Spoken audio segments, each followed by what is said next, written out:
ഞങ്ങൾക്ക് അവർ പിന്തുണ നൽകിയിട്ടുണ്ട്. പാർലമെന്റ് തെരഞ്ഞെടുപ്പിൽ ഞങ്ങൾക്ക് അവർ പിന്തുണ നൽകിയിട്ടുണ്ട്. ഞങ്ങൾ ആ പിന്തുണ സ്വീകരിച്ചിട്ടുണ്ട്. ഇപ്പൊ ഞങ്ങളുടെ സ്ഥാനാർത്ഥിക്ക് അവർ പിന്തുണ നൽകുന്നുണ്ട്. ഞങ്ങളത് സ്വീകരിക്കുന്നു. എന്താ തെറ്റ്? അതൊന്നും ഈ തെരഞ്ഞെടുപ്പിൽ വിഷയമാക്കി കൊണ്ടുവന്ന് വർഗീയ വിരുദ്ധ നിലപാടിന്റെ കാപട്യം ഞങ്ങളെ കൊണ്ട് കൂടുതൽ പറയിപ്പിക്കും. അവരെ ആ വാദമൊന്നും അവർ ഇല്ല. അങ്ങനത്തെ ഒരു മതരാഷ്ട്രവാദം അവരിപ്പോൾ ഉന്നയിക്കുന്നില്ല. അവർ ഒരുപാട് മാറ്റങ്ങൾ അവരുടെ സമീപനത്തിൽ വരുത്തിയിട്ടുണ്ട്. പൊളിറ്റിക്കലായിട്ടാണ് പിന്തുണ കൊടുത്തിരിക്കുന്നത്. കോൺഗ്രസിനാണ്, UDFനാണ് അവർ പിന്തുണ കൊടുത്തിരിക്കുന്നത് കേരളത്തിൽ.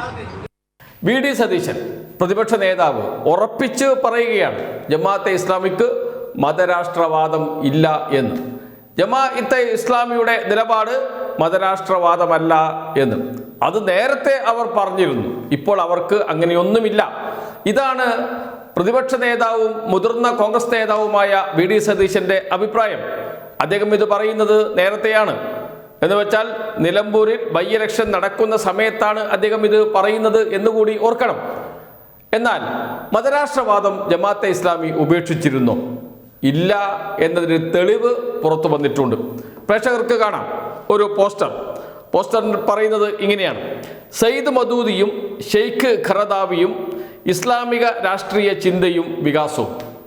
ചർച്ചാ സദസ്സ് ഒക്ടോബർ 3 വെള്ളി, മലബാർ ഹൗസ് 7 PM.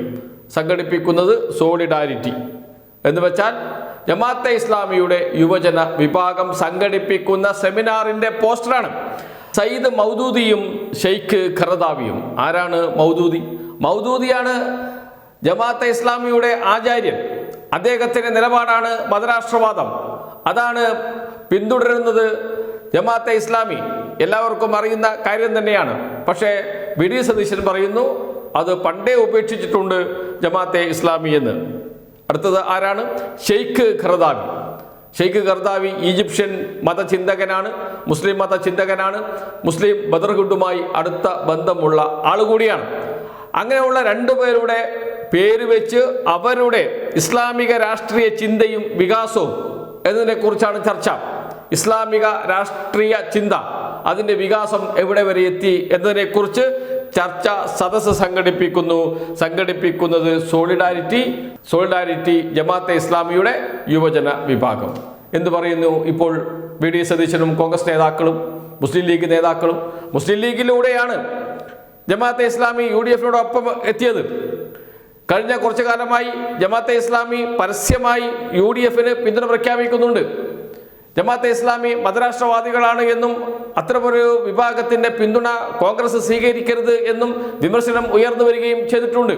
എന്നാൽ മുസ്ലിം ലീഗും അതേപോലെ കോൺഗ്രസും ജമാഅത്തെ ഇസ്ലാമിയെ ന്യായീകരിക്കുകയാണ് ചെയ്യുന്നത്. വെറുതെ ന്യായീകരിക്കുകയല്ല, രാഷ്ട്രീയമായി ഒപ്പം കൂട്ടുകയും ചെയ്യുന്നു.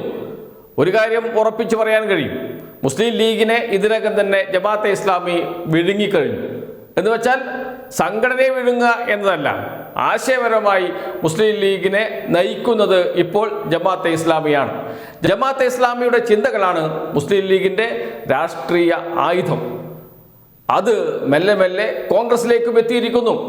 കോൺഗ്രസും ജമാഅത്തെ ഇസ്ലാമിയുടെ ആശയം ഉൾക്കൊണ്ട് പ്രവർത്തിക്കുന്ന രീതിയിലേക്കാണ് കാര്യങ്ങൾ പോകുന്നത്. അത് UDFൽ വലിയ പ്രതിസന്ധിക്ക് ഇടയാക്കിയിട്ടുണ്ട്. NSS ഉൾപ്പെടെയുള്ള സമുദായ സംഘടനകൾ UDFൽ നിന്ന് അകലാൻ ഒരു പ്രധാനപ്പെട്ട കാരണം UDFന്റെ ജമാഅത്തെ ഇസ്ലാമി ബന്ധമാണ്. ജമാഅത്തെ ഇസ്ലാമിയുമായി ഇത്തരം പരസ്യ ബന്ധത്തിൽ ഏർപ്പെടേണ്ടതുണ്ടോ എന്ന കാര്യത്തിൽ കോൺഗ്രസിനകത്ത് ചർച്ച നടക്കുന്നുണ്ട്. കോൺഗ്രസിനകത്ത് തന്നെ ഇതിനെതിരെ നിലപാടുള്ള ആളുകളുണ്ട്. പക്ഷേ നിലപാട് ഏകപക്ഷീയമായി പ്രഖ്യാപിച്ച് മുന്നോട്ട് പോകുക എന്നതാണല്ലോ പ്രതിപക്ഷ നേതാവ് വി.ഡി. സതീശന്റെ ഒരു രീതി. അതുകൊണ്ട് തന്നെ ആരും അതിന് എതിര് പറയുന്നില്ല എന്ന് മാത്രമേ ഉള്ളൂ. ഒരു ഘട്ടത്തിൽ ജമാഅത്തെ ഇസ്ലാമിയുടെ രാഷ്ട്രീയ പാർട്ടിയായ വെൽഫെയർ പാർട്ടിയെ UDFന്റെ ഘടകകക്ഷിയാക്കും എന്നുവരെ തീരുമാനിച്ചിരുന്നു. പരസ്യമായി പ്രഖ്യാപിച്ചിട്ടില്ല എന്ന് മാത്രമേ ഉള്ളൂ. മുസ്ലിം ലീഗ് പച്ചക്കൊടി കാണിക്കുകയും ചെയ്തിരുന്നു. എന്നാൽ അത് കോൺഗ്രസിനകത്ത് നിന്ന് തന്നെ ഉയർന്നു വന്ന വിമർശനത്തിന്റെ അടിസ്ഥാനത്തിൽ സഖ്യം വേണ്ട, ബന്ധം മതി എന്ന് തീരുമാനിച്ചു. എന്ന് വെച്ചാൽ തെരഞ്ഞെടുപ്പിൽ ബന്ധമുണ്ടാകും, പക്ഷേ സഖ്യമില്ല, UDFന്റെ ഘടകകക്ഷിയാക്കില്ല. പക്ഷേ വെൽഫെയർ പാർട്ടിയുടെ സ്ഥാനാർത്ഥി മത്സരിക്കാൻ സാധ്യതയുണ്ട് അടുത്ത നിയമസഭാ തെരഞ്ഞെടുപ്പിൽ. അതിൻ്റെ ഒരുക്കങ്ങൾ വെൽഫെയർ പാർട്ടി നടത്തുന്നുണ്ട്. അത് ചിലപ്പോൾ മുസ്ലിം ലീഗിന്റെ സ്ഥാനാർത്ഥിയായിട്ടാകാം, അതുമല്ലെങ്കിൽ പുറത്തു വരുന്ന വിവരമനുസരിച്ച് കോൺഗ്രസ് സ്ഥാനാർത്ഥിയായിട്ട് പോലും ജമാഅത്തെ ഇസ്ലാമിയുടെ ആൾ മത്സരിക്കാൻ സാധ്യതയുണ്ട് എന്നാണ്. UDF എങ്ങാനും ജയിച്ചാൽ ജമാഅത്തെ ഇസ്ലാമിക്ക് സ്വാധീനമുള്ള ഒരു സർക്കാർ കേരളത്തിൽ വരും എന്നുകൂടി ഓർക്കണം. അത് വലിയ പ്രത്യാഘാതമുണ്ടാക്കും കേരളത്തിൽ എന്നതിൽ യാതൊരു സംശയവുമില്ല.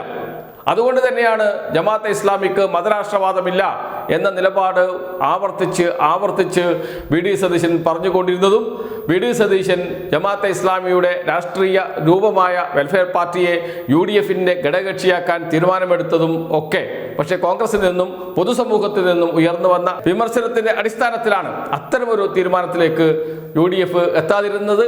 എന്നാൽ രാഷ്ട്രീയ സഖ്യം അത് മുന്നണിയുടെ ഘടകകക്ഷിയായിട്ടായിരിക്കില്ല, മറ്റ് ബന്ധങ്ങളായിരിക്കും എന്നാണ് ഇപ്പോൾ പുറത്തു വരുന്നത്. ഏതായാലും ജമാഅത്തെ ഇസ്ലാമി മതരാഷ്ട്രവാദം ഉപേക്ഷിച്ചിട്ടില്ല എന്ന് ഈ ചർച്ചയോടുകൂടി ബോധ്യപ്പെട്ടിട്ടുണ്ട്. ചർച്ച വളരെ ഗംഭീരമായി മലപ്പുറത്ത് നടക്കാൻ പോകുന്നു. ആ ചർച്ചയോടുകൂടി മതരാഷ്ട്രവാദം ഞങ്ങൾ ഉപേക്ഷിച്ചിട്ടില്ല, ഞങ്ങൾ അതിൽ ഉറച്ചു നിൽക്കുന്നു എന്ന് ആവർത്തിച്ച് ഉറപ്പിക്കുകയാണ് ജമാഅത്തെ ഇസ്ലാമി ചെയ്തിരിക്കുന്നത്. വി ഡി സതീശന്റെ നിലപാടിന്, കോൺഗ്രസിന്റെ നിലപാടിന് ഏറ്റ തിരിച്ചടിയാണ്. ആ തിരിച്ചടി പൊതുസമൂഹവും മറ്റ് രാഷ്ട്രീയ പാർട്ടികളും പറയുന്നതായിരുന്നു ശരി എന്ന് വിളിച്ചു പറയുന്നതാണ് ജമാഅത്തെ ഇസ്ലാമിയുടെ ഇന്നത്തെ പരിപാടി.